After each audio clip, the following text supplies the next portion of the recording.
I want to welcome you to the show today. Thank you guys so much for joining us. My name is Yaya Diamond, and I am your host today. And I have an amazing guest on the show. I'm so very excited to have her here. It's Miss Lindy Kerr. I'm so very excited to have you. Thank you so much. So, I always ask the author to tell us your journey of how you got to the book. I mean, what happened to make you get to this book? All right. Well, I grew up in northwest New Mexico on a little farm, and I was outside a lot, and I learned to um, just, uh, just notice the creation out there and the beauty of it and how things worked. And so I always had that in the back of my mind. And then I moved down to southern New Mexico where there's a drought about 80% of the time or 90% of the time. There is a lot of dryness down here. And so I started noticing how plants they waited until the right amount of rain before they came up. And one year it rained a lot, and there were plants that we hadn't seen in 10 or 15 years because they weren't ready to come up yet. Oh my gosh. And so I started just pondering these kind of things and how God just created things to survive in the desert, animals and plants. And so this idea of seeds uh, just started forming in my head, and then I was just compelled to write the book. Wow. And so that's what I did. That is so cool. And excuse me, but I was like, what other question could I have? Because I know that there's a lot of different factors going on. Like you lived in the desert, you live in the desert. And it's like, it's different than where I live. Like I live in Florida. There's no Oh, desert here. Okay. There's plenty of rain and plenty of green grass and red ants. yeah, oh, red ants. Lots And of we red do ants. have ants, but what did you Oh. ask? I said, so I was coming up with like different questions and I was trying to figure out what I could ask you because living in the desert is totally different than where I live. And most people don't live in the desert. So, I mean, what inspired you to become the author that wrote this book too? Because I know that you said, you love it, everything, but what was the moment that you said, I have got to, I got Oh, to. wow. Um, well, I think that I wanted to share it. Mm, I just wanted to share the creation. I saw that a lot of people live in cities and are not able to look at the things. And then when I think about a lot of the world, it does rain. And in fact, even in where I grew up, I don't think I would have come up with this idea at all until I moved down to where it is absolutely so dry that everything should die. But it doesn't. And then it just deepened my faith in God and how He created things to be in the desert. And I just wanted to share that, and I wanted to share it with children. It's a children's book, and but it's also a book. I have several adults who have mentioned, I learned a lot from reading that book. In fact, it's just a small children's book, but the awesomeness of how things survive, I just wanted to share that. And I don't know how many years ago it was that I did start putting together in my mind this book. And then I illustrated the book also. So I started thinking nice. about, I started thinking about fun little ways to illustrate it. But I am also a teacher of science. Okay. And I taught science in junior high, and I love science because it's just all about how God's nature works, and Mm-hmm. so I've always loved it. I guess that's just been my thing. But coming up with this book, I just wanted to share, and I love to. So the book is interactive, just Mhm. like right there. It says how are seeds specially programmed, and and there are questions in the book to help children or whoever's reading to develop their critical thinking skills and start wondering about those. And that's what I tell everybody, never lose your sense of wonder about how things are working out in the natural world. Yeah, definitely. Seeds. I mean, without bees, without seeds, we wouldn't have food. Yeah, That's yeah, right. like broccoli and cauliflower, all these things they develop from seeds. I'm looking at it. I'm going, okay, so what kind of seeds did you plant in the desert? Well, you know, where you live, you just, when you go out and plant a garden, you just put the seeds in the ground and then it rains on it, right? Pretty much. Okay, well, here we have to work really hard to get something to grow. And I do grow a garden. In fact, see, I live on a ranch. I have 180 cattle, and I have a ranch and so I have a garden. But I have to, we get our water from wells that we drill. Hmm. And if it rains, it's just so wonderful. It makes everything so happy. It makes all the desert plants happy, and you can see their happiness out there.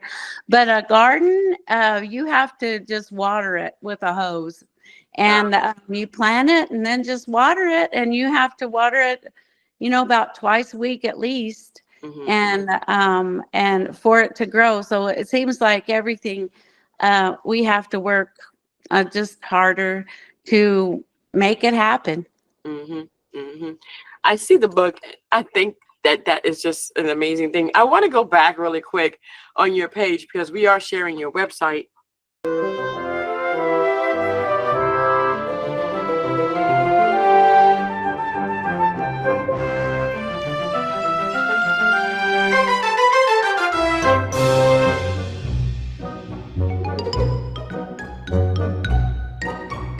How are seeds specially programmed?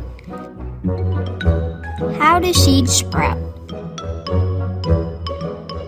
How do they spread all over the earth? What protects seeds in a drought? God's amazing creation. The Story of Seeds is a book that explores these questions and acknowledges the God who orchestrated it all.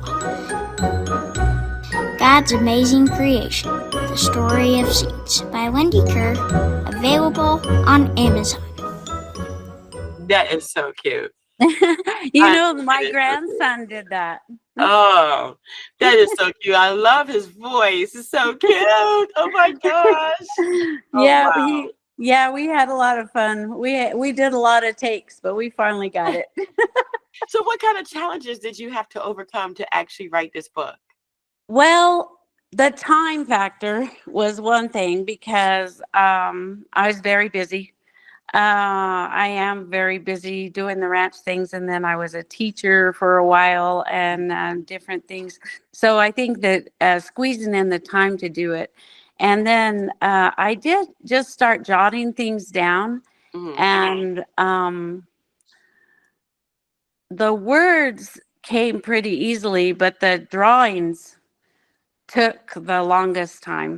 Hmm. And one of the challenges I had was what kind what kind of do I use, watercolors or do I use pencils? Or and then I'm really thankful to Authors Tranquility Press because they brightened it and put it together and made a nice book, a lot brighter.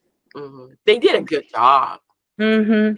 Great Yes, job. it's really They nice. always do a great job. And the whole thing is that you got to see something that was in your mind manifest. What was that like for you? Thrilling.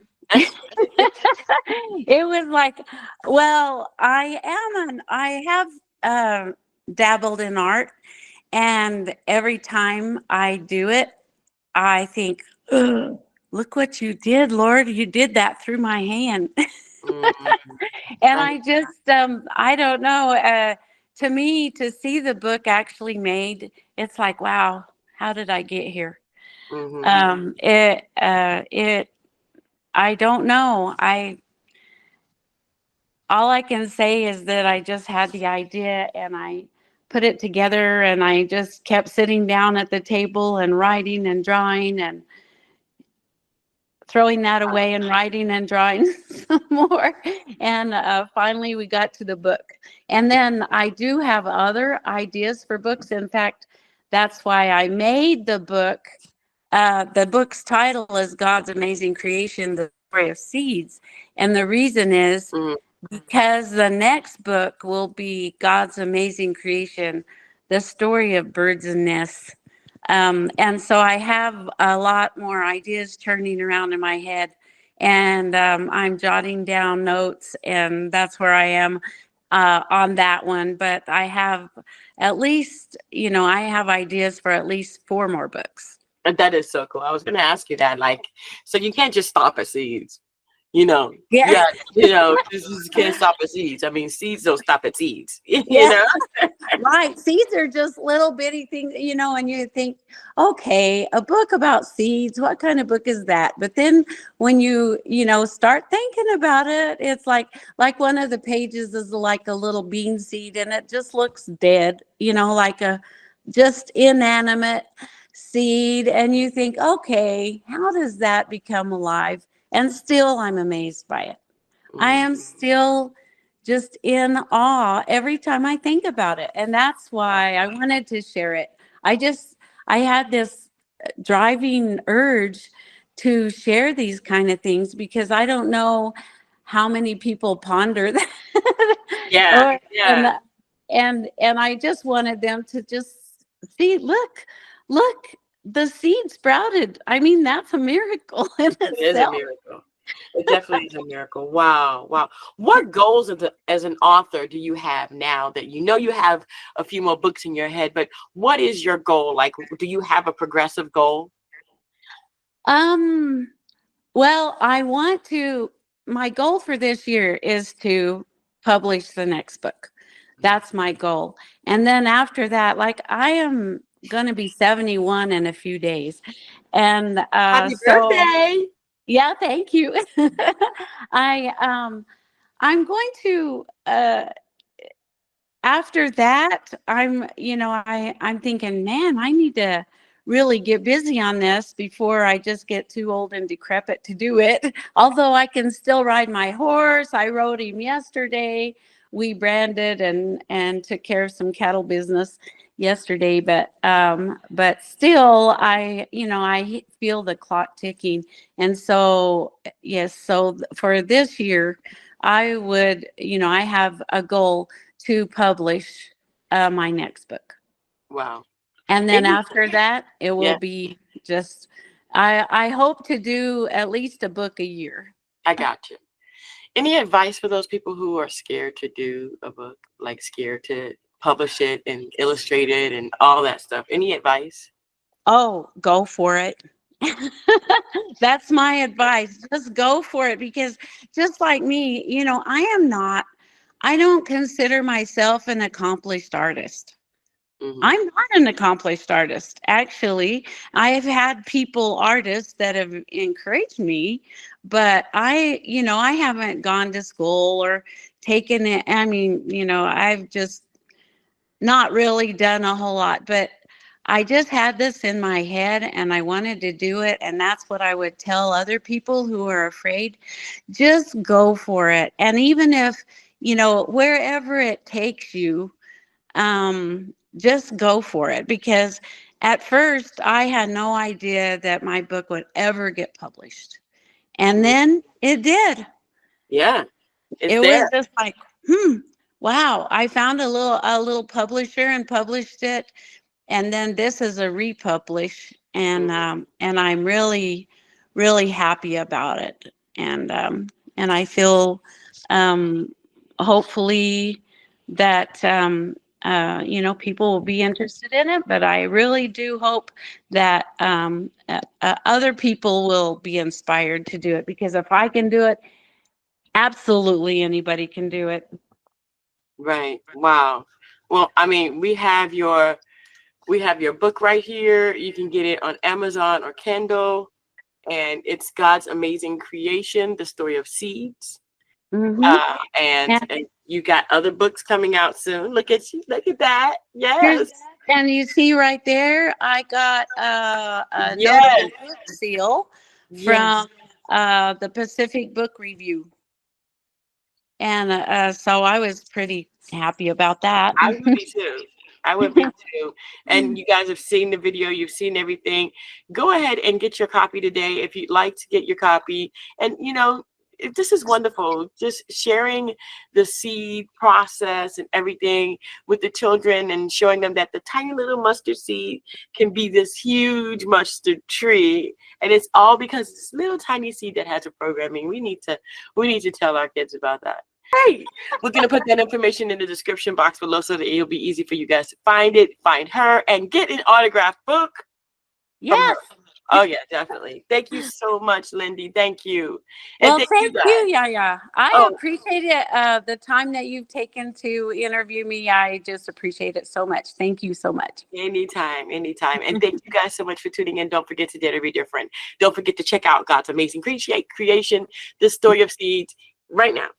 Just do it.